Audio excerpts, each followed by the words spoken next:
ESL Major League here for Heroes of the Storm. We can actually get into the bans and picks very, very quickly here for ESC versus LDLC, as they've already started out with Illidan being banned first and then into Hammer, and now LDLC going very, very quickly into Valor. So all the big proponents of the big damage dealers being taken or banned very quickly. As... not sure Todd knows if we're live. Yeah, that's fine. Okay, so they're picking these very, very quickly. ESC had a few roster lineup changes, if I recall correctly. Snow and Lotus are playing for them at the moment. Valor, Vaneless has been... No, what am I on about? Valor was taking... Do you hear me? Yeah, I hear you now. I hear you now. Okay. You're back. Hi. I don't know, my mic bugged out or something. Oh, okay, but it's fine. The draft took a little bit to start, but it seems they're drafting rather fast. Went straight into Valor. Interesting that Tyrande and Nazeebo were the first picks here for ESC. Maybe something special planned. Maybe they. What map are we on? We're actually on Dragonshire, right? So yeah, there we go. Refreshed it, and we are on Dragonshire. So Tyrande, personally, as first pick, I'm okay with it. I think it's a really good all-round hero. I like. It can just do everything. It does a lot in terms of the scouting presence. It does a lot in terms of the Hunter's Mark. It just synergizes with everything so well because of the Hunter's Mark. But I think it's very good to combo with other stuff, like a Uther. A Uther synergizes very well with the Tyrande. So, for example, here the LC, if they were to steal the Uther, like, or even if they, I guess, Stitches also could synchronize very well with it. So LDLC could steal those two, for example. Yeah. Like right now, they need to be thinking about not only trying to deny stuff that will synergize well with Tyrande, but also picking something that can interrupt Nazeebo. And I guess Stitches will be a very good pick, but instead they go for Illidan. So if they were to pick Rhaegar here with it, there is a few options that for stuff that they can go at the front, but they go for Uther. Like for example, a Kerrigan could be good. Since Illidan is already banned, it's really like, if we were to see, a melee assassin, I feel like Zeratul or Kerrigan are the go-to picks. You don't really see Thrall played all that often. Yeah. I'll admit, we haven't really seen something like Kerrigan for a long, long time in Major League. The only time we ever really saw it was back when you were able to take Envenom and then just use it on mines for a very, very early team fight properly, especially when Arthur's had it as well. But since then, we haven't really seen it too much. Chen's going to come in, though, for ESC on the other side of things. So looking for strong Wandering Kegs again, taking inspiration from Vipolino, who had looked really, really good in the previous games. But ESC has been shaping up their lineup pretty strong. With Snow and Lotus on their team now, they're feeling pretty confident about being able to push forwards. And likewise, LDLC has had some roster changes as well. So maybe LDLC at the moment isn't at full strength to where they were before, but they're probably still pretty good.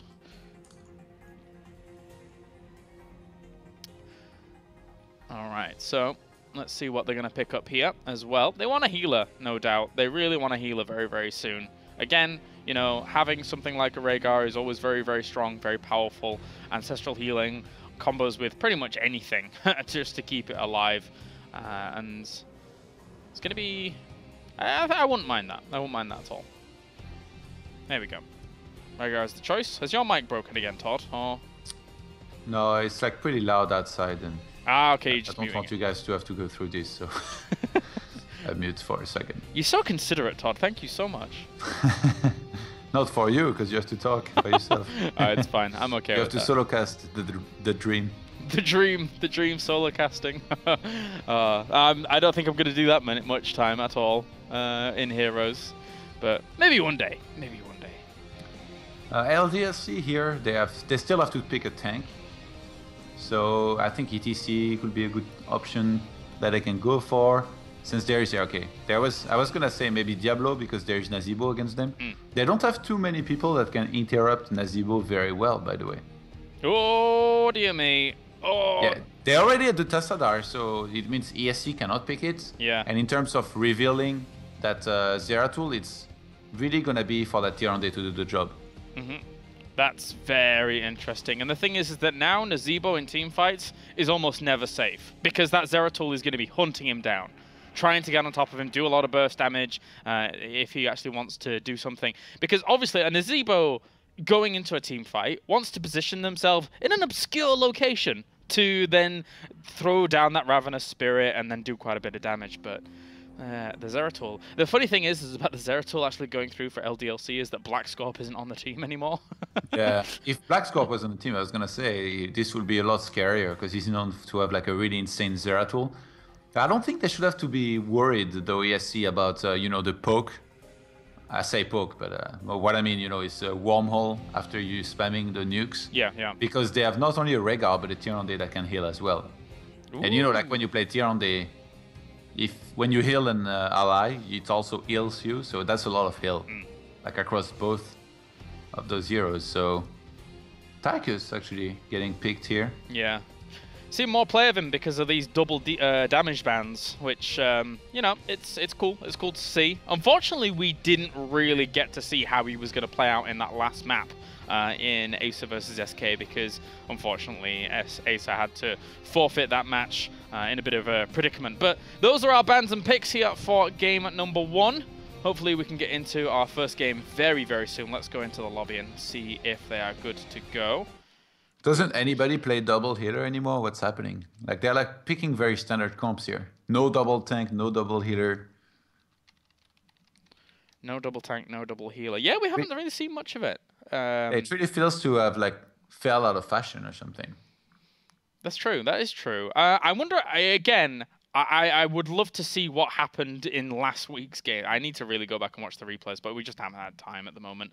We're kind of busy here in esports, unfortunately, in that regard. We had these small tournaments called Katowice World Championship for AM. Small tournaments, yeah. Even before that, I was a little bit busy over at PAX East, but it's non-stop casting here at the moment. But there was the hero section at Katowice. Did you have a chance to actually go and play any games, Todd, at all? No. No? No time, man. Nor did I. I wanted to, but I didn't get a chance. Anyway. So, we are now just waiting on somebody left to join on the LDLC side, and then we will be good to go. So you think the clear favorite here for you is ESC? Not by any stretch of the imagination the clear favorite. LDLC have been like really, really strong throughout the entire tournament. They've only dropped 2 maps, and it was to Gamers 2 2 weeks ago when I actually cast that game, which was just fantastic. It was one of the best games we've cast here in the Major League. ESC have been honing their skills. They've been getting better and better. They're 3rd place in the league at the moment. They've got Lotus and Snow now rounding out the composition for them. So maybe they can do it. I think this is going to be a closer one. With the roster changes that they've had, I think this is going to be a close one. What do you think? Okay. I think I like the drafts by LDLC more. Like, if you look at both compositions and you can imagine them clash and all that, I do think that I like their draft a bit more. You know, they have a lot of damage, actually, if you think about it. With Zeratul at the front helping the 2 ranged assassins deal a lot. Against them, you have a Tyrande that I don't think can go, you know, for the one ultimate that reveals opponent. Like, she's almost always going to have to go for Starfall. And I don't think anybody goes all build as well. So in terms of, you know, revealing Zeratul, her help is going to be minimal to that. And if you don't reveal a good Zeratul and you allow him to go outside, like you said before, he can do a lot of damage. Even though, you know, having Tyrande plus Rehgar as healer is going to help. But like, imagine they even barely win a fight, and they have 3 heroes very low on hit points, and Zeratul's still alive. He's just going to chase them down and kill them all. That's true. That's true. We'll see how Martin's going to play it. Let's get into game number 1 here, as we have Dragonshire once again. Our first map between ESC and LDLC, as Nebsy's going to be on Rehgar, Invidium's going to be on Tyrande, Snow is on Nazeebo, Lotus on Tychus, and Antihero is on Chen. And then on the other side, we have 2nd place in the league at the moment. It is LDLC, as we have Paleto on Uther, Nara on Valor, T Darker on ETC. I am Morden on Zeratul, and Kilachino on Tassadar. No arrow just yet by Tyrande, or did he shoot it? Did she shoot it? I think she may have done. Okay. I'm not quite sure. I didn't quite see that whilst I was looking at the names of everybody and see what was going on. But there's an owl extra anyway. Finds Palator in the middle. As Nebsy is as well as Snow's going to take a little bit of damage there. Nebsy can easily get himself out of any of these kind of situations because he does have that wolf. So him taking damage at the beginning is not too consequential. Okay, Darius, I'm looking forward to the tank against tank we're going to have first. And it's Shen again. Oh no. Looking to dominate. Shen against T-Darker. Yeah, Chen's always so good. The amount of shields that he gets from the barrel against any tank here is just really difficult for any tank to do damage to him. But ETC, I don't think he's too bad against Shen. Like, you can interrupt him when he's drinking, at least, you know, one time every once in a while. You have a heal. So he should be all right, as long as he doesn't play too offensive, you know, and overextends. And LDLC is actually, you know, pushing through to the middle every wave, then going bottom, doing the same, bouncing back to the middle. It's actually very hard to counter this effectively. You need to play, you know, very defensive and safe here as ESC.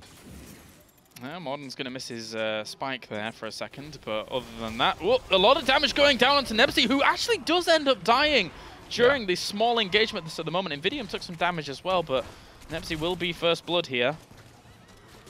That's, I mean, they have the stun of Uther by itself to really hold someone in place. I don't know what he was doing so far at the front. This is... With Rhaegar, you need to be very careful. You can heal yourself, and Tyranny can heal you, but there's so much burst, you know, with Tassadar, Vala behind. And they're actually trying to catch the Tychus. Gonna try and go onto him. Lotus will dash out of there, though, as Morton blinks forwards and goes for the cleave, but it is of no effect. And he will be okay for now. Ooh, they actually capped both shrines, but getting that Dragon Knight at this point in time is going to be very, very difficult. Yeah. Oh, he did abandon that location for a second, but he's just going to go straight back as he was just tapping well. Yeah, there were so many creeps mid pushing, and Lotus had to wait for that to be gone. The duel at top, man. It's intense. Morton's on the way. Seattle. Trying to go on top of Antihero, and it's actually taking so much damage. There's no way you're getting out of that, so Chen does fall. Really good assist there by him, but they lost a little bit of experience in mid, but I mean, that was made up by the kill. Yeah, I think it's worth it. This kind of rotation, you're pretty sure that Shen, if he's a little bit out of position, is going to die every single time. So getting him here was definitely worth it, because this is one of the lanes where he's alone, Shen, and he cannot be replaced by anybody else that will soak during the meantime. So all of a sudden, LDLC is one whole level ahead. T-Darka TPs to go heal and regenerate mana. As the wave is getting, you know, reappearing at the top, so he will be back on time to soak. So very nice move and position here by LDLC. Yeah, that's a really good point that you bring up. They're just losing all of that experience with nobody being there. That's very, very important. Nebs is going to get stunned again and will be pushed away from this shrine. Not much they can do here against Nara, Kilachina, and Palator, who have a lot of control with them. A lot of control. And Morton is constantly threatening with this roaming. Very, very powerful little play by him so far. Oh, nice. Owl here, gonna reveal the Vala. If you pay attention, by the way, to the XP, every time they push faster LDLC, so they get the XP before, and then ESC catches up a little bit. You see? Like right now, ESC is catching up, and then in a moment, LDLC is gonna kind of take off in the XP as the lanes are pushed forward and pushed back. Still a lot of damage. Multi-shot build out here for Nara, as he is acting as damage dealer. I haven't seen Nara play just yet, nor have I seen Morden play here on the LDLC lineup. So it's going to be very, very interesting this game to see how much it's going to work out. But Antihero, once again, Zeratul's on the way up there. He's going to have to jump out and onto the other side, but that will give the shrine away again. Yeah, he's going to get out this time, but I don't think it matters too much for Zeratul to be at top this time, because at least the Tassadar went to soak. Oh, actually, he's still fighting, trying to get the Tychus. Did quite a bit of damage to him, gonna force him back a little bit. And they're gonna get level 10 quite a bit earlier, by the way. Ooh, nice zombie wall, but I don't think they should be able to kill anyone. Nazebo's one of the kings of this bottom lane. That zombie wall fits so perfectly in these small chokes where the bushes are, so... Well, Tychus? Is he going down? Oh, very close. All nice juke. First aid helping out just a little bit. Morden has been struggling a little bit with, you know, his nukes, not hitting them all. Maybe there was a possibility, I think, that with which they could get a kill, but they didn't. With the earlier level 10, I wonder if LDLC is gonna try to really get into a fight with that before ESC can hit theirs. Because if they do, you know, we all know how it ends. It's always level 11 against level 9, so... Yeah.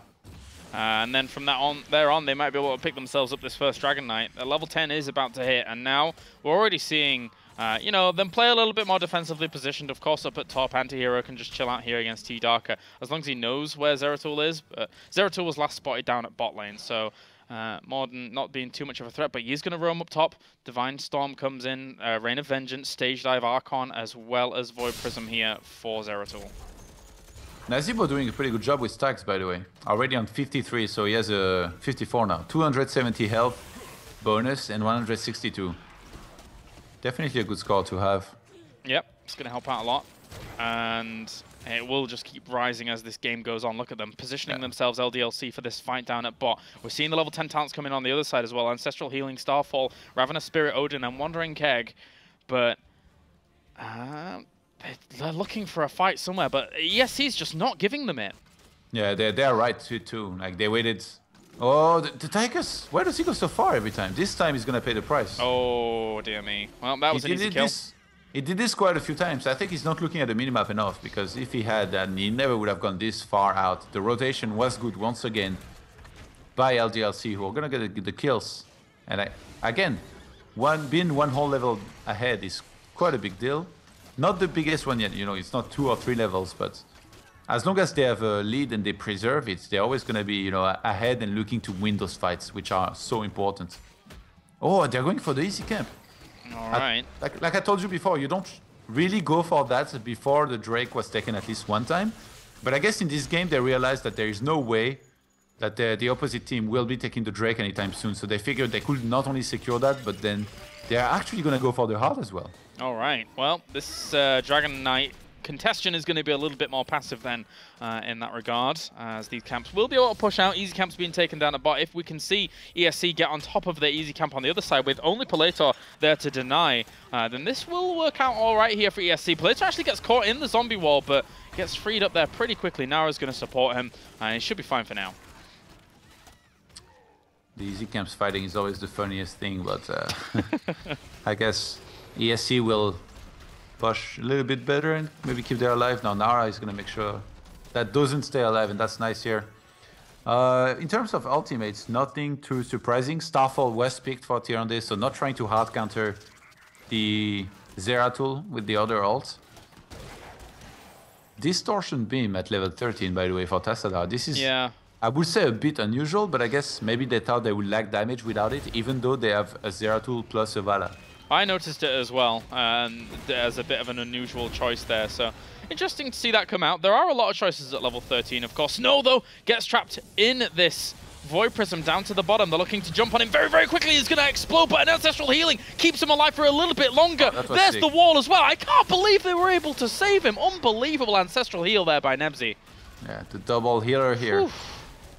That was so close. Very close.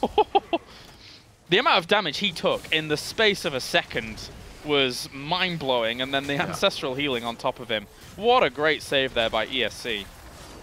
Oh, Zeratul at top. He's coming in. Heroes not expecting it. This time it's going to be harder to jump out. Yeah, look, he jumps out, gets blocked. He's going to have to use Keg. Oh, okay. He's going to get out, but he has to use Keg for this. Couldn't tap whilst he was in the keg there, or at least he misclicked maybe. But the Snow also chasing on forwards here with Kilachino. Now that he has Lunar Blaze there on level 13, he can hit that Lunar Flare a whole lot easier. And Paleto's just going to come in for the assistance once again. But these still being contested. The Feral Lunge for Nebsy, in coupled up with the Totem, can do a lot of work if you catch someone off guard. But at the moment, Kilachino and Paleto are in okay positions. What is it tonight with the red team always having the shrines on this map? I don't know. They seem to contest pretty well. They're actually looking to get both, and they could contest in mid. Nara was already positioning, and maybe to actually go up there and just pushing them back down the bottom. And oh, Zeratul was going to try to cap, but then he realized that Anti-Hero was back at it at top. This time he doesn't have cake. If they block him nicely, they might be able to get the Shen. Where's he going? Where's he going? He's going the other way. And running around. He duped somehow. I guess the miss was called. Yeah. Oh, missed a little kill up at the bottom. Paleto's going to end up going down very close. Take the Drake.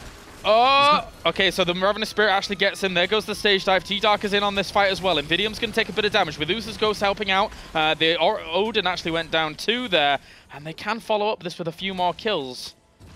Well, this was a very good stage dive. Actually, he used it before the top was capped. So now somebody's going to have to go back. But they should have plenty of time anyway. Level 16 against 15 now. Anti-hero needs to be careful. It's 2 heroes against 4 right now. I wish I'd have caught the start of that fight. I was a little bit too busy up at top, but that was an interesting outcome to that. I really wasn't expecting. As much as Paleto did end up dying, yes, I mean, the 1-for-3 trade there for LDLC is very, very good. And Anti-hero, once again, Zeratul here, so Anti-hero is going to have to get out. Yeah, again, Zeratul struggling to hit his nukes a little bit. Level 16 talents, I don't think there's too much that's surprising. Of course, Tassadar went for second strike because he went for distortion beam. It makes perfect sense. Zeratul with the double bomb is gonna have to. He's gonna be able to use a lot more nuke. Imposing presence on Uther and Stone Skin on ETC. Again, you know, fairly standard. And double Relentless actually for not only Tychus but Shen. Gonna be nice to have. Yeah, there's a little bit of lockdown on this team. Of course, if you do get stunned by Uther, you always want to kind of get out of that situation pretty quickly. T-Dark is going to be contested up at the top as well, once again here by Chen, so that eternal struggle continues on between Warrior and Warrior. And it's level 16 talents coming in now with Blood for Blood, Specialized Toxin, Stone Skin, and what is Tyrande actually going to pick up here? Pressure Pursuit, I assume it's for the Hunter's Mark, the talent that she's going to pick up. But actually going for Shooting Star, so quite a bit more damage there. With that Lunar Flare, once it hits. Yeah, Stone Skin on Tychus, very good choice, as well as Blood for Blood on Rhaegar. Definitely gonna help in, you know, sometimes staying alive a bit longer, having some nuke in the fights.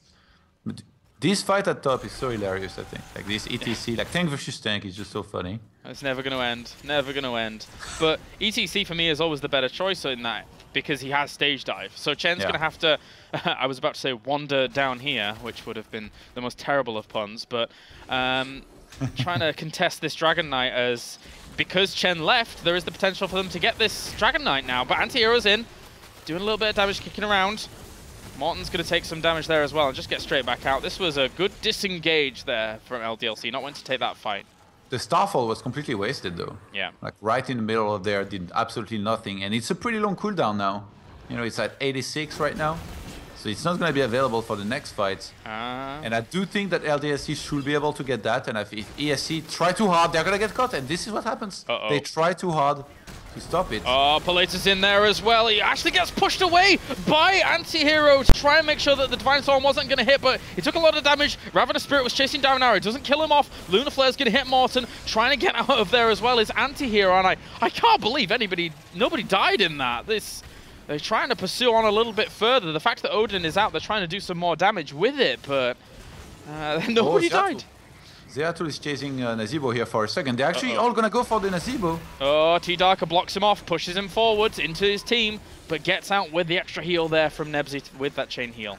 Oh my god, that Valla. That was pretty close. Thank god she had Vault. Yeah, I guess they don't have enough lockdown. Unless there is some kind of, you know, 6 stun by Uther plus the ETC pushes back somebody literally inside of their team. It's very, very hard to get a good lockdown and a kill. Odin was actually never used, by the way. Every single ult was used other than for Odin. That's a bug on the overlay. Yeah, Odin was used, but it sometimes does that on the left-hand side. Okay. Did not know that.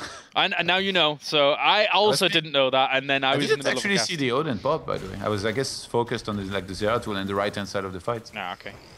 All right, well, Nara just is revealed on that shrine for a second there, but they do pick it up once again. And all T-Dark has to do is wander up to the top and deal with the anti-hero, especially if Zeratul went up there too. But they're going to try and steal the easy camp. There is a lot of reinforcement here from ESC to maybe contest this and get that, what was it, Mercenary Jack that you were mentioning? Yeah, Creep Jack. Creep Jack, that's the one. Nebsy's actually going to go in for the fight here. Ravenous Spirit's doing a lot of damage. They were all clumped up in that small space. Paleta trying to get out of there with the sprint. Feral Lunge on top of Paleta, but doesn't quite get the kill in the end. Pretty good ult by Nazeebo. Sadly, they didn't get any kills. So in the end, if they just regenerate here LDLC and take a fight, there's going to be no Nazeebo ult. And they could actually force the fight, you know, with being such an open situation, you know, especially at the bottom. You know, there is no fort there and stuff. So if they go for the shrine and try really hard to get a fight now, with the 1 level lead that they have, LDLC, I quite like their position, with no Ravenous Spirit being there. Yeah. Even Starfall was used once again for pretty much nothing. They have 5 ults up to just 3. Zeratul's heading up to the top here to try and block Anti-Hero, just for a little while, but the kick will get him out, and now that means that the shrine has been contested. So no Dragon Knight here yet. We haven't seen a single Dragon Knight at the moment between these two, and that's the usual way things go in the Major League, not like our first game of the day. Oop, there goes the Owl though. We'll be able to stop Palato. Anti-Hero's on top of it as well, trying to slow down any kind of Dragon Knight from coming out. Here comes the stage dive. Invidium is in a lot of trouble. Anti-Hero's trying to push them all away, trying to disjoint this team, make sure that they're not together. Kilachino goes very, very far out there from that Wandering Kick, but Anti-Hero's in a bit of trouble. There's the heal, there's the Ancestral heal as well, and he should be fine. But neither team is really achieving much, and by the way, it's 4 ultimates to just 1. And Nara picks up the Dragon Knight, pushing forwards. The Lunar Flare does hit a little bit of that, but Anti-Hero takes a lot of damage, somehow gets out of there. As there's the Void Prism. Will they be able to pick up anything from that? It might be Snow taking a lot of damage. There's the Chain Heal, keeping him up. Nara pushes away the Odin, and that is a big, big deal. Pushing away an Odin, delaying that cooldown and stopping the damage from coming out. Good stuff by Nara. Yeah, the Odin, they're just going to disengage. Just wait for that to expire. They can't really... I think they ideally, here, you go bottom, and then you push that instead, but bottom is already down. So they're just going to stick around here for a second. The Zeratul's dealing a lot of damage, by the way, here. He's going to deal more and more damage as he gets closer to level 20. Taking down the tower, going to get this fort as well. So that's going to give them level 20 very soon. Here come those level 20 talents. They don't have their ults to actually pop off during all of this. And it's going to be Double Blink, Rewind, Twilight Archon, as well as that Divine Storm coming in. So Divine Hurricane, even I should say. But taking the hard camp at bot, just taking the advantage and making sure that they can do something whilst everyone's being, all the other lanes are being cleaned up. It's funny, actually, Rhaegar and Tyrande in healing, they're just a little bit behind Uther and Tassadar. If you look at the... It's true. Look at the stats. Obviously, Vala dealing the most damage for LDLC. Shen dealing the most siege damage. I guess he stayed at the top a lot. But yeah, it kind of feels like they lack a little bit of damage here, ESC. Lotus on Tychus really hasn't done too much hero damage, and yeah, I guess they've been losing fights. Yeah, it's been a little bit difficult for them. But it's interesting to see, again, how these roster changes are really lining up for both teams. It's been a closer game than I was expecting. We've only really seen a few deaths here and there. Obviously with LDLC getting the majority of them and playing as a very, very strong unit. I mean, LDLC for the longest time have been up there as one of the best teams in Europe. And Morden going in pretty far, but obviously Wormhole will be able to get him out of there and quickly. It's very nice here. Having level 20 so much earlier, they're trying to push with the Giants. While ETC, again, oh man, ETC with stage dive is so funny. He's like a Brightwing. He just stays on the lane forever, and then he comes for the engage in the fight when he has to. Yeah. And yeah, as I said, all those heroics are still off cooldown here, so there is the potential for him to just jump down in time. The easy camps have been cleaned up, so now we're just going to rotate around. Shrines are going to come into contention as well, and now ESC is stuck in a bit of a tight bind because they need some map control to try and rival those shrines. ETC, LDLC, ESC. There's too many acronyms. It's a difficult clone war to guess. Yep. I think I like the fact that they didn't pressure too hard at bottom. It's like, even if they are level 21 against 19, attacking into a keep can be very difficult, and, you know, games are thrown like this, so they wanted to be a little bit more careful. So instead, you know, they're just going to take bottom shrine. They're going to leave ETC top again. As soon as ESC leaves, he's actually, ooh, he's running in middle. They realized they were going to try and get the keep whilst they were capturing the top shrine, and that's the problem with trying to establish map dominance again. Yeah. You leave yourself a little bit vulnerable here. This keep is quite vulnerable. Anti-Hero jumping on in, and they are going to get their level 20 talents very quickly. Storm Shield, Harden Shield, Annihilating Spirit. Anti-Hero's going to jump in and try and push them forward. Here comes the stage dive in. T-Darkover not really hitting anybody though, putting himself in a little bit of a vulnerable position, and Tychus has gone for Nexus Frenzy, so he'll do a lot of damage if they stick around. Yeah, this was just about coming to make sure he can help. Actually, Tassadar overextending here for a second. Here comes the Annihilating Spirit. Kilachino's going to end up falling, but they actually get the interrupt there on Snow. Somehow Kilachino is alive at the moment still. Anti-Hero taking some damage. Divine Hurricane comes out with the also Rain of Vengeance going on top of them, but Anti-Hero is going to be kept alive with that Ancestral Healing. And still no one dies in these fights. I can't believe it. Yeah, LDLC are trying to disengage. They're getting chased down. For a second, I really thought that they were going to be able to get the Drake here. But somehow, some way, ESC has won the fight, and all of a sudden, they're going to be the ones walking towards that LDLC, they're going to have to heal, they're going to have to regroup and make sure they don't allow the opponents to get the Drake. And at the top, a bit of a nice push with the hard camp that was taken earlier happening for LDLC here. That could have been a whole lot worse if Tassadar had actually died off to that annihilating spirit, but the interrupt on Snow to make sure that Kilachina was just alive whilst that was going on was absolutely on point. Very crucial. The trap. Uh-oh. Okay. Oh, Nebsy, you've gone way too far, my friend, into that trap. And that was a beautiful little spring of a trap from LDLC. Now on top of Antihero, the healing totem is there as well. It's going to be difficult to bring down any of their members, especially with that little extra sustain of Nebsy actually gone down. But Antihero gonna die off in his Wandering Keg. Yeah, this is really not good now. All of a sudden for ESC. I don't know where you use Farsight. Usually you use Farsight on one of the camps, and then when you see the opponents are not there, it means they're probably doing a trap. But in this case, didn't see it coming, got caught, and then 2 heroes died. The Drake's not going to be taken. It's probably going to mean that they can get the middle wall very easily, and then behind this. Do they go bottom? Actually, I think they might just go bottom for the keep, and then rotate mid for another keep. I don't think they have time, to get one keep and then rush straight for the core, because we already have Rhaegar on 15 seconds. Well, T-Darker could easily just sit top and push down that fort with a little extra wave, because he's got no ammo, and then stage dive in when he's needed, but they are going to all just roam towards the bot and help out. What do you think? What do you think about Tyker's Nexus Frenzy? It's an interesting choice, because he attacks so fast already anyway. I guess it's more for the range than anything. It does affect Odin, right? Well, it should, no? Yeah, I think it does. So, well, whatever. Ardent Shield on Shen is really nice, by the way. Like, every time he uses Keg, then behind this, he's like very, very fragile. Having that, extra to tank some more damage, it's gonna be really nice. Like, imagine he goes in, uses Ardent Shield, tanks a lot of damage, and then gets healed by Rhaegar. It will be massive. It's a big deal, and that's exactly what he's going to do here. Lotus is going to pop Odin to try and do that, but he pushes Odin away straight away, does Morten. A really good move there, denying so much damage from actually coming out during all of this. And of course, he does have that Nexus Frenzy, so it could do quite a bit of damage, but again, the push away. Morten knows exactly what he's doing here on the Dragon Knight, isolating Lotus, making sure that he can't do anything here. It's weird, like I never would have thought that engaging like this would be good by ESC, but somehow they were doing good at first, but all of a sudden, maybe they overextended a little bit. Oh, Nara. Struggling a bit. Gonna have to blink away. There's the blink away. He used the blink just as the Wandering Keg had finished, just so he doesn't actually get chased down by the Wandering Keg with the extra time that's available to it. Nobody died, guys. This is actually a really good game and very close too. Yeah. Like they're doing an insane job of disengaging. It doesn't even look like it's 8-1. Every single death has come at the hands of like random little roams or kills and pokes early on. Every single team fight has resulted in completely even no deaths. It's ridiculous. It's actually ridiculous. Nobody has the lockdown and the damage to kill anybody off. But with 2 keeps taken already, now all LDLC has to do is play it safe, wait for the next round. So I don't think that Vara... Oh, nice clean. Oh my god, that was a sick cleans. Yeah, that was really nice. And then into the blink as well. Good job by Nara. I mean, that was... Obviously, the Lunar Flare missing at the beginning was kind of meh, but then the rewind into Lunar Flare to follow up and try and get the kill. But both these teams are playing so well. Yeah. Look at Zeratul. He's kind of scared himself here for a second.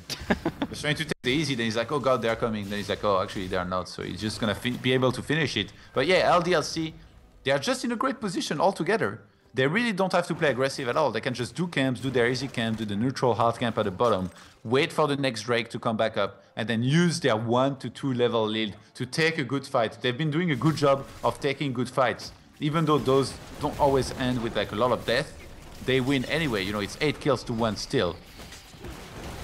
Alright, well, they're going to clean up bot, but they're going to have to clean up even more in a bit with that hard camp now pushing on towards them, with also a hard camp at the top as well, which is becoming a bit of a problem because all the camps are being taken. LDLC has full map control. ESC almost has to like spring their own kind of trap to do something here, but they're so up against it with all these lanes pushing in. Vala has done so much damage this game, it's actually insane. Yeah. Oh, they're gonna start a fight. Nazeebo's position is great. They're still going for him and pushing him away. Yeah, they chased him pretty well. The Void Prism as well, actually locking down this whilst it's all going on. There's Nebsy actually falling through that Rain of Vengeance, and as well as the Divine Hurricane to end up really, really hurting And now Anti-Hero is going to have to get out as well. Lotus is a bit far forwards. There's the stage dive on the pursuit. Straight as Odin's even died anyway. It wasn't even required. And, well, it looks like ESC know that their time is done. They're taking a lot of damage in the other lanes, and this bottom lane is just pushing super hard now. LDLC just had complete control over this game. They didn't even have to wait for the Drake, Kylars. With the lane pressure that there was, they just went for it, finished the game. Really, really tough game to be a Rehgar in, to be honest. Like, every time he was a little bit out of position, got stunned and killed instantly. Yeah, you're totally right about that. It's normally when you see a Rehgar player, let's think of good Rehgars in the Major League. Ace of Spades is someone who, you know, is able to get out of situations quickly with his Wolf and make sure he's alive. But you're right, with a lockdown that was there available to them, no way, it doesn't even matter. You jump into Wolf, you're dead anyway. So really, really tough stuff for them. It was like Uther stun, Uther ult, and also I guess ETC came in and stunned. Even Rain of Vengeance hit him during that last one as well. So tough stuff. All right, all right.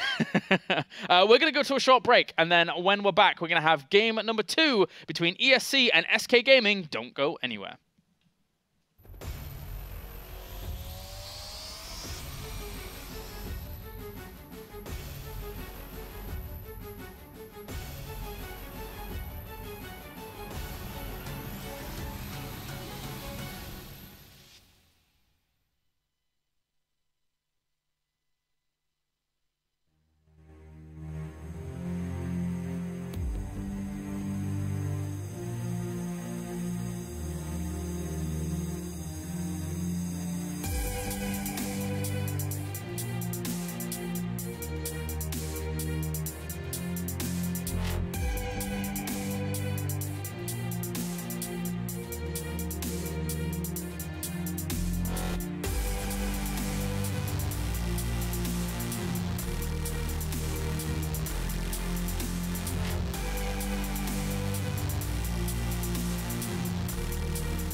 All right, ladies and gentlemen, welcome back to the ESL Major League here. This is our potentially our final game of the day, even I should say, between ESC and LDLC, as LDLC currently lead 1-0. Let's get into the bans and picks as quickly as possible, because ESC and LDLC have already started this, and it's going to be on Blackheart's Bay. So we haven't seen this today, but I'm excited to.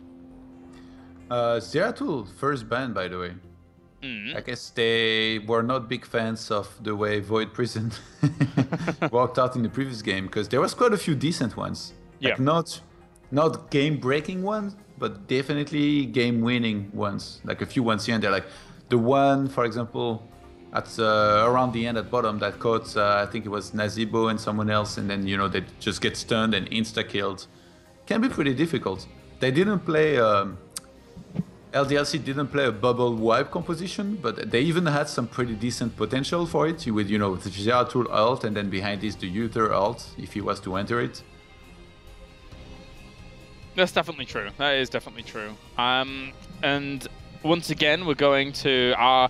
This has actually been, at the very beginning of this current meta, it really was all about banning out the melee heroes. So Zeratul and Illidan are going to fall victim to that again. So I wouldn't be surprised if LDLC pick themselves up a hammer here, as much as it's not as amazing on this map compared to others. But it's still very, very potent. Hammer and Stitches will be very smart here, because Stitches has not been banned, and I still think that is a top tier pick, in my opinion. Yeah, I think so as well. The isolating potential of Hook is just far too strong to even ignore once it actually gets through those banning phases. And Hammer is going to be the choice, as we were mentioning before. Of course, it's not as good as for space control on this map compared to other ones, but even out of siege mode, it's still a very, very potent pick.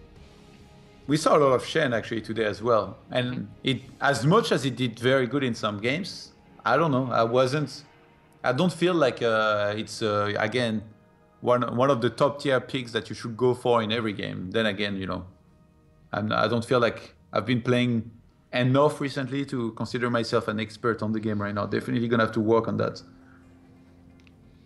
Well, I have to kind of go and agree with what you were saying. I mean, Chen, with how Vipolino was able to play it in the first series, was very, very strong. Yeah. In the first game. But then... the other ones, they've not exactly hit as strongly as that, right? They've not controlled the space as strongly as that. They haven't capitalized on the positioning that they forced their opponents into. So, but it still has the potential to do it. That's the problem. It's like there's such a strong disruption mechanism in the game at the moment, in the current meta, that it certainly can't be ignored. With Nazibo being picked this early on, I guess they didn't want to let another assassin get picked by ESC. They didn't want to leave them Nazibo, basically, and have Vala as well, so they get that. And they have a lot of damage, but if ESC wants to, they can start countering the Nazibo with quite a few different choices possible. You know, a Muradin is going to be nice. We still see a Tassadar. We still see so many Tassadar in games, even though there's no Illidan pickable in this game because it was banned by LDLC. They go for Tassadar plus Rhaegar. So I actually really wonder which melee assassin they will go for. Maybe Kerrigan. Kerrigan, I think, would be a great choice here. Or maybe they go over to Sonya. Sonya's become a bit more powerful since the patch. I mean, I say since the patch, it's been quite a few weeks ago, to be fair. So, in the current meta, she is a bit stronger than before. That's definitely true. And then LDLC have to look at that and be like, well, you know, there's got to be something crafted around this. Stitches is their next choice. LDLC so far, the composition that they're rounding out here, and Tyrande as well. I mean, okay, so they want Uther. They want Uther as last. Yeah, it's pretty clear. Yeah, but their composition is rounding out to be very, very powerful. Yeah. Actually, they could go for Malf as well. With the comp that they have, with, you know, 3 ranged plus Stitches, going for Malf will definitely be okay. Tranquility will help a lot, but I do think that Uther might still be, you know, slightly better. ESC, they need a tank right now. Who's available? They could go for TRL to interrupt Nazeebo ulti. They could go for Muradin, and they go for Shen. I guess Shen can interrupt also with the Wandering Keg. Gotta be quick though. Gotta be fast. Yeah, it's gonna be tough to interrupt with Shen actually. Yeah. And who's their last pick? What is this damage gonna be? They have very limited options. Yeah. They've either been picked or actually banned. So does it go to a Sonya? Yeah, Kerrigan, Thrall. I don't know. I'm really not feeling Sonya personally. No? I don't think they can get another tank unless they want to play like Tassadar as like a pure damage build. I don't think... I would be very surprised if they went for something like that. Well, yeah, they go for Sonya. Oh my god. I've been doing these drafts for a while now. So that is the surprise pick. Not so much a surprise. We've been alluding to it for a few picks here now, as ESC is going to run with this. Now, very, very powerful with Rhaegar, with Tassadar, and especially with the space control of Chen. Sonya becomes all the more irritating. Yeah. But that gives up Uther now for LDLC, who have... The thing is that these two lineups are so different from one another. They accomplish such different things, or they get to the same goal in a different way, that LDLC was never taken away from their picks, if you know what I mean. Yes. So I like LDLC's draft quite a bit. Yeah. More. I think it's very strong as well. The one from ESC has to execute perfectly, whereas LDLC's has a lot of flexibility, I feel. Like, if you think about it, if Nazeebo places himself well, who can interrupt him?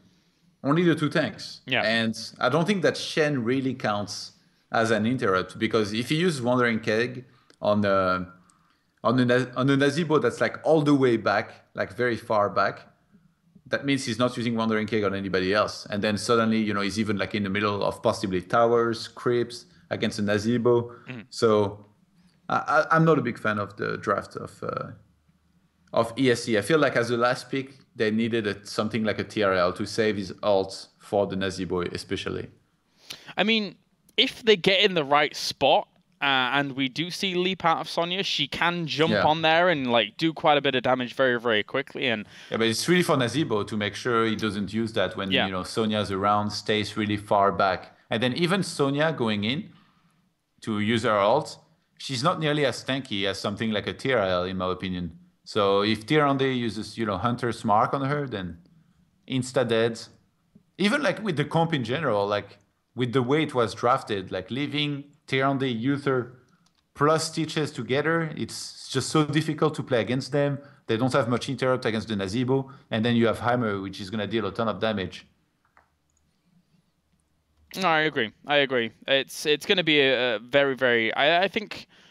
Unless everything goes absolutely perfectly for ESC, it is going to be tough. It comes back to we had a really weird game where Acer went up against, I think it was actually Who is Kazooie, who are now playing under the name ESC, where both teams had their ban removed, and both teams basically got like their ideal compositions. It was a bizarre game.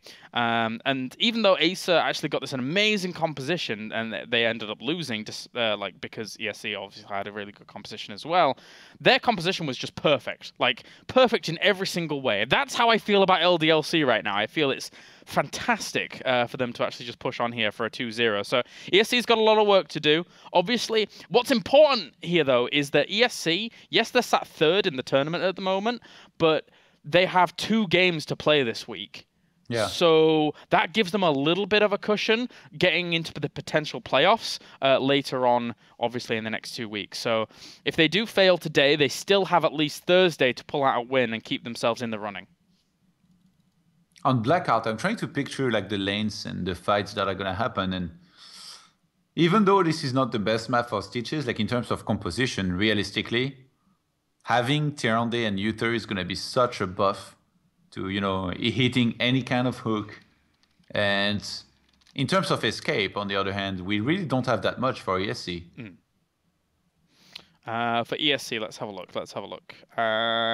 Vault kick.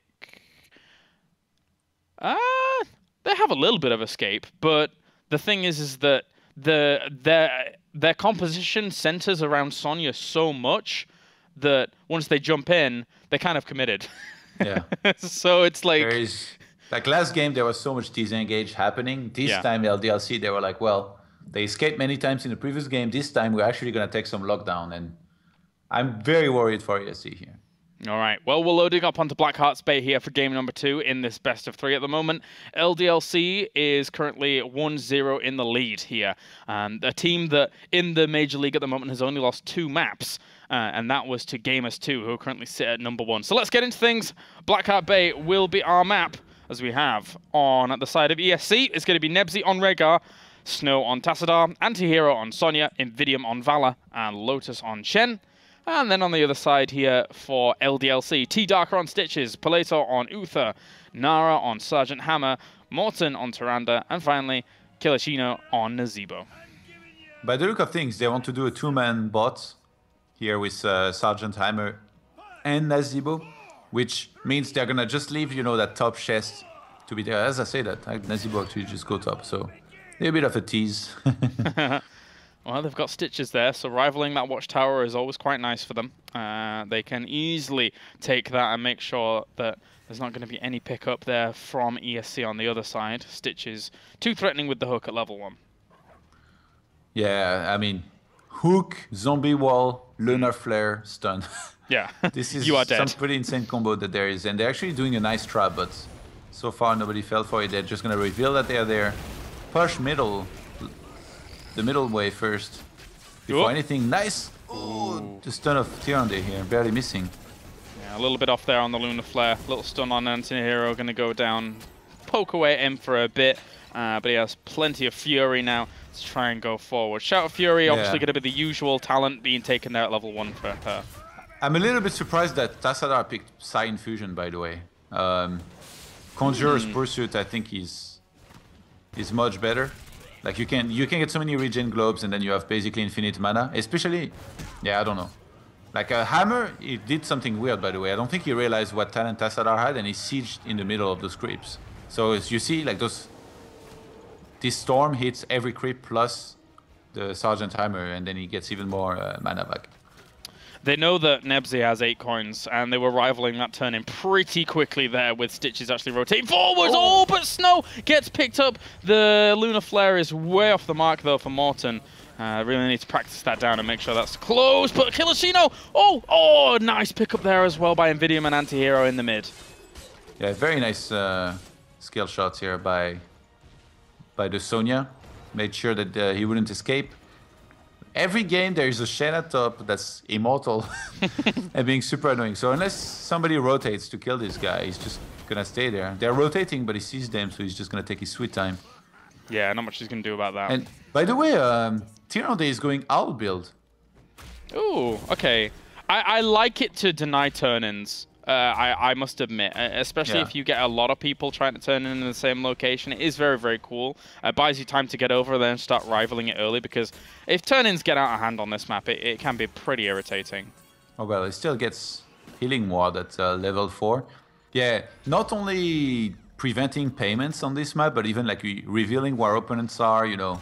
And when you get level 16, if he was to go for the owl build, it just does so much damage. Like you're sure, you can always kind of guess where opponents are going to be. 10 coins on Nebsy. Actually, oh no, doesn't get interrupted. Let's barely. get it turned in. All right, well, at least he does get it turned in and doesn't die during all of that. That would have been an absolute disaster if he'd have lost 10 coins this early on, but he was keeping himself well defended. Obviously, wolf form does help a lot. Both teams doing the same thing here with 1 hero per lane and 2 guys doing the mercenary camps. Both gonna take the easy at the same time. So if logic goes right here, they're gonna meet at bottom and fight for the hard camp, for the neutral hard camp at bottom. They might get this keep in mid, actually, if they do a little bit extra damage to it. I don't think they did full damage to the towers, enough to actually do damage to the keep. Invidium, if he pressed the issue in the mid and had some help, he could actually do quite a bit.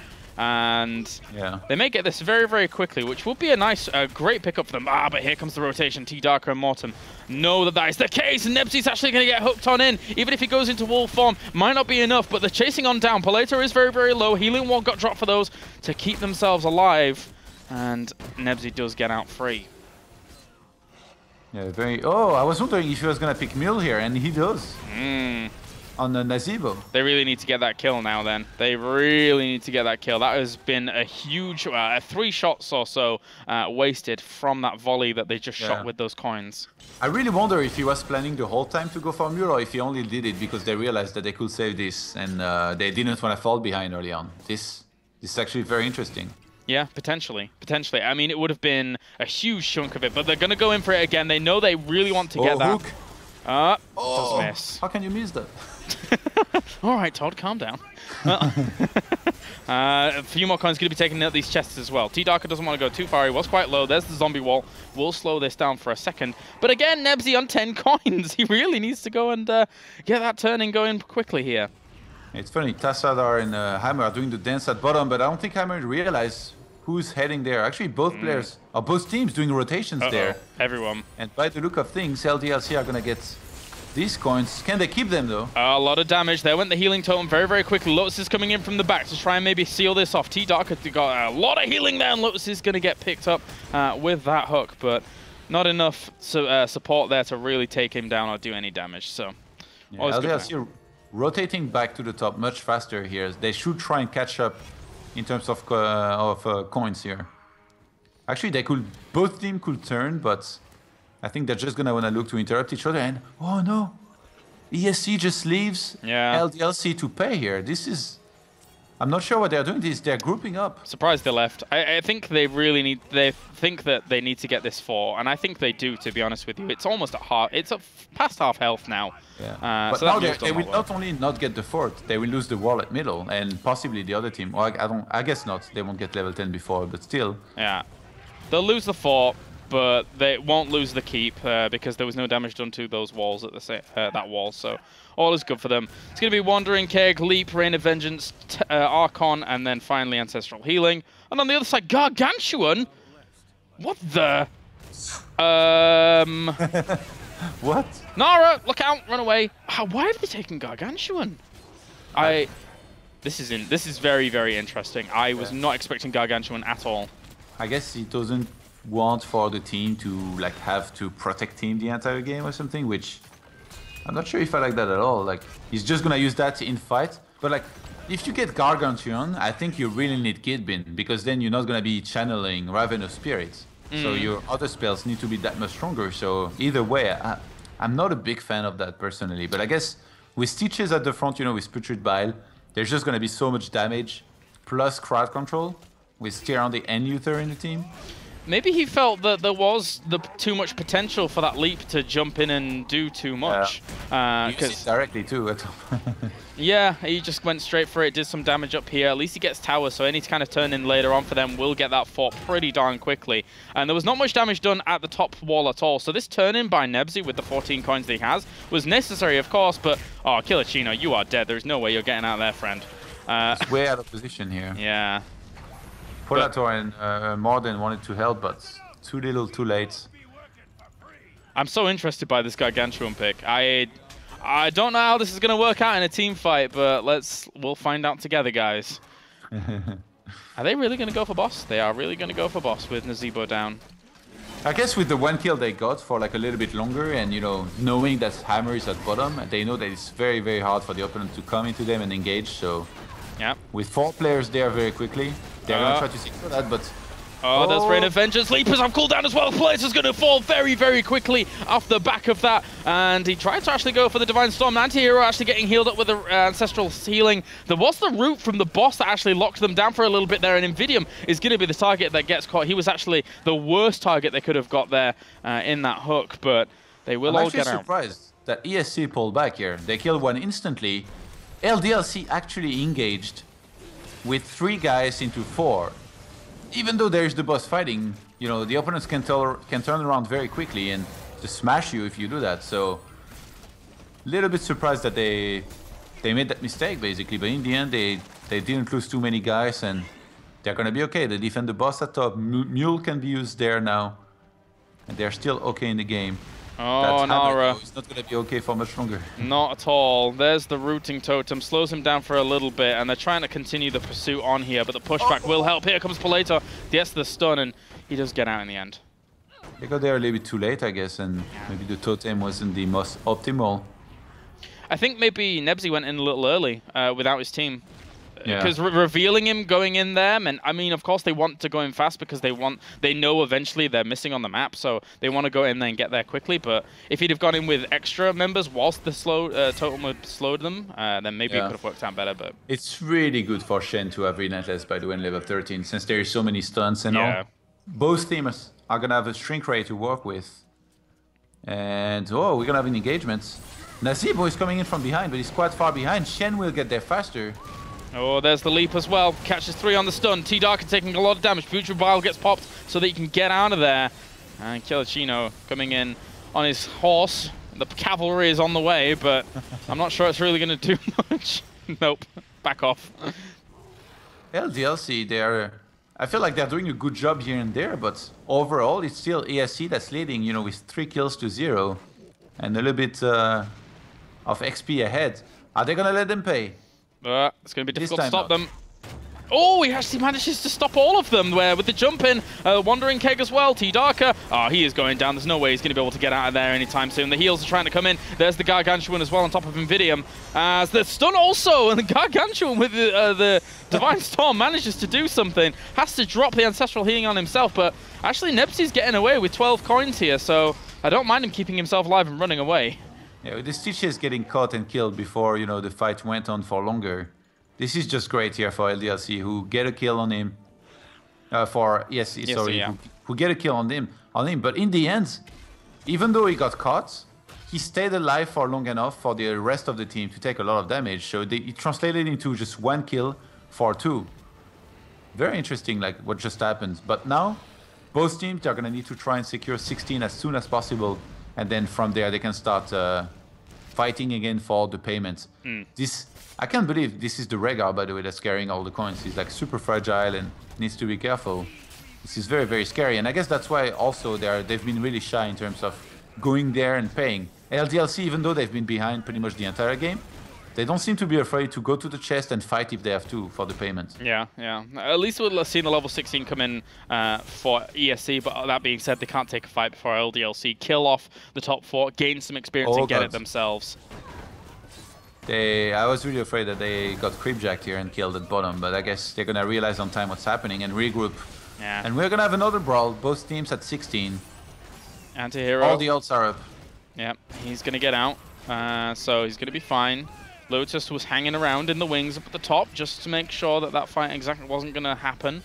And a little bit of damage gets done there with the Mule actually dropping down on that. They're trying to pay before the fight begins here. Oh, that's clever. It's risky. I think they can get it. Yeah, I think they will get it. And then coming from behind at the bottom. No owl was launched in that direction. They've got to take this fight. They're going to lose it for a 4, but maybe they can get a good trade in response. Here they come. In from behind. There is no escape here. There is no escape. They have to fight LDLC. Lotus is going to push away Nara and Morton. It's going to be a 3v4 on the other side of that whilst that's going on. But at the same time, Lotus has got focus down during all of it, taking big damage. He ends up falling pretty quickly. Anti-hero caught on the wrong side of this engagement as Nebsy gets dragged in. And Ancestral Healing will hit on him, but it's not going to be for anything as he will fall regardless. 5 bodies pinning him in position, meaning that he can't really do anything. Yeah, and now they are 3 versus 5. That means with the 2 timers being this high, I guess LDC is just gonna push. Oh, nice attempt at hook, by the way. he went for Fishing Hook with the tank build here. So rather than going for Pulverizer, Tarka on this map says, we have a lot of lockdown, we have a hammer, I'm just gonna go for Fishing Hook, try to hook from afar, get many chances. If I hook anybody, it's pretty much insta-dead. And I quite like this choice actually, on this map. And this is the thing, I mean, LDLC are so good at team fighting. Yes, they were behind a few kills at the beginning of all of this, but every single team fight has pretty much gone their way. I mean, we've even seen Executioner being used here on the tank, which isn't exactly the most common of choices at level 16. And whenever anything is caught in that putrid bile, it's taking massive damage. So crazy, crazy, cool little choices here from them, and they can protect this and get another turn in. I think this should have gone a lot better for ESC than it did. They came in from behind, but they weren't targeting the same heroes. Sonya actually used ult on a hammer by himself, which did absolutely nothing. Like, it stunned him for 1 second. He didn't even care. He used knockback right after. So now they trade the boss for a turn in. Oh, Anti-Hero gets hooked straight away and then into a Lunar Flare as well. Lockdown. Lotus is going to try and push them out with the Wandering Keg, but they're taking so much damage. The Gargantuan was actually doing massive amounts of damage there to Snow, who is going to have to run away as well. And LDLC and Teamfight mode are on top of things. Yeah, I mean, with this draft, I'm actually surprised that ESC did as good as they did early on in the game. Yeah, Vala gets caught. So much lockdown. Yeah. Think about it. Fishing Hook, you hook anybody. Uthers, they are right behind. You got Tyrande as well. Zombie Wall can be used too. And there you have a hammer just going ham, no pun intended, on anything that's caught. I can't believe Gargantuan has done so well as well in this game. I really wish there was a breakdown so that I could see how much damage Gargantuan had done and then compare it to Ravenous Spirit games, because it's done all right. It's actually done all right here. By the way, this is so smart. Executioner on level 16 on hammer with this much disable. Yeah, it's great. Whoever gets hooked gets deleted instantly. Yep, it's pretty brutal, especially when they hit level 20, and if he goes for Nexus Frenzy, then God help them, because that's the wrath of a god basically barreling down on them with Nara. Nara, I mean, again, I haven't seen these guys playing with LDLC before, but Nara and Morton have done pretty well here. I'd say they've only recently just joined. He already did very good last game, and in this game and here as well, playing ranged assassin. Yeah. The ex-StarCraft player. Maybe still plays. Maybe. I'll have to ask him. Yeah, he goes for Nexus Frenzy. Oh my god, good luck. That is brutal. Like, once a Putrid Bile hits like everything in that vicinity and he's just going crazy on them, oh, that's going to be brutally scary. It's crazy, like LDLC, they haven't even played that many times. They played 3 times so far. Yeah. Both teams only played 3 times in 15 minutes, yet somehow they already got 3 keeps. Yeah, and every lane is being pushed on. LDLC are looking at a 2-0 again and continuing to not lose a single map apart from losing the ones to Gamers 2 in the previous weeks. But here we go. Can this trap do something? Blitzer's going to take a lot of damage. It's level 20 to 19, Kailaris. Yeah, that's a big deal. That Divine Hurricane was able to stun a lot of them out whilst all that was going on. Anti-Hero, the Sonya has not been able to do the business in these games. There's a hook, Nebs is going to fall, and everybody is just going to die off. Lotus is going to be the only one alive. Nebsy realizes it over here for ESC, and LDLC continue to show extremely strong performances here in the Major League. Yeah, even losing 2 of their players, this was actually pretty insane, the way they played this. Gargantuan and Onage, man. Yeah. Nazeebo's gonna blink in. Oh! Crazy stuff. I'm so impressed that we saw Gargantuan actually doing so well here in this game. Let's take a look at the damage breakdown. Even like 100k or so, far higher than what we're seeing in terms of siege damage, hero damage, also dwarfing the majority of ESC there from the Nazeebo. So really cool stuff. Yeah, not much to do here. I mean, with this draft, I don't know what potential they saw in this, but they had a decent start, but in fights, maybe with better execution, somehow they could have won, but I don't know. It just seems so difficult. Like picturing a Shane and a Sonya, you know, tanking at the front and doing some lockdown while somehow Tassadar plus Vala will do the damage, just seems kind of weird. Like Rhaegar as a healer was okay, but the composition of LDLC just made so much more sense with all the lockdown that they had, plus Teaches at the front. Yeah. And that now means that we are done for our games today. which means we only have 2 more games left in the group stages of the Major League. Those will be on Thursday. They will be ESC Gaming going up against Gamers 2. So they have yet another tall task ahead of them here after facing off against LDLC. And then our final game of the group stage will be Fnatic versus Wellmet, which could potentially decide one of those playoff spots because they are both very, very close in that between 3rd and 6th gap up there. So that's going to do it from us. Todd, have you enjoyed today, your first ever Heroes of the Stormcast? You know I did. I know you did. No, you. It's been a pleasure having you here, man. It's been a lot of fun. I hope the guys out there have enjoyed listening to us old StarCraft buddies doing what we do here over at Heroes of the Storm. Looking to do a lot more Heroes of the Storm. It's obviously a lot of fun here. And that's pretty much it. If you'd like to follow us, please do at Johan Merlo on Twitter. He's recently changed it, as well as at Kyle Aris on Twitter. And that's pretty much going to do it for us. So we shall see you on Thursday for more ESL Major League action. See you Thursday.